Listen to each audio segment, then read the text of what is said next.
willing to die for that. To the immigrant families in Scranton and in Lackawanna County, Wasn't and who may backing be down. watching this or are here today listening to this, you are not alone. We see you and we love you, and we're going to fight for you every single day.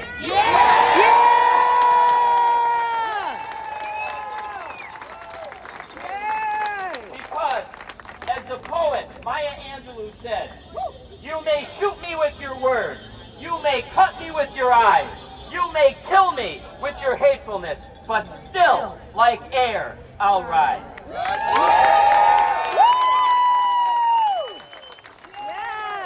And together we will rise against cruelty, against hate, and against the twisted politics of fear. Ladies and gentlemen, I went on far too long, but this is pent up. But in closing, in 1965, at the March for Civil Rights from Selma to Montgomery, Alabama, Martin Luther King Jr. gave a speech to a people who were weary, who were looking for hope in spite of the chaos surrounding them. And everywhere I go as a commissioner, I hear from these people. When is this going to stop? When are good people going to stand up? And in his speech, he addressed it. He said, I know that you're asking today, how long will it take? Somebody's asking, how long will prejudice blind the visions of men? And I come to say to you this afternoon, however difficult the moment, however frustrating the hour, it will not be long, because truth, crushed to earth, will rise again.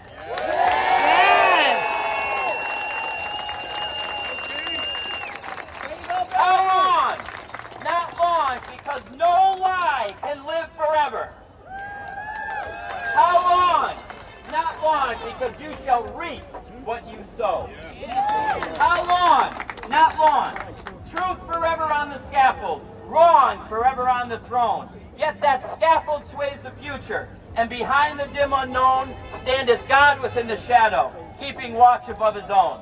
How long? Not long, because the arc of the moral universe is long, but it bends towards justice.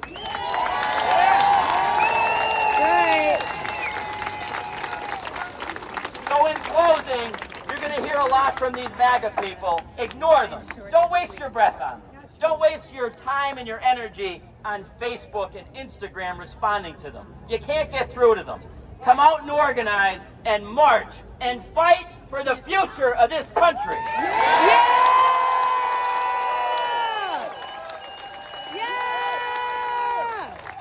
So may God bless the immigrants, the downtrodden, the poor, and the sick, the dreamers and defenders of justice everywhere. Do not give up. From Scranton to Los Angeles, we will rise as one voice, one fight, and one fire. And we will not stop until Donald Trump's name is ash in the mouth of history.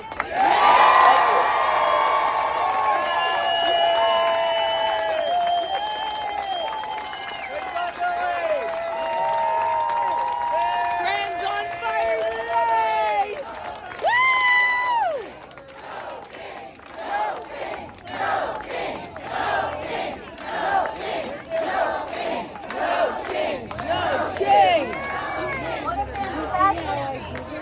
Another round of applause.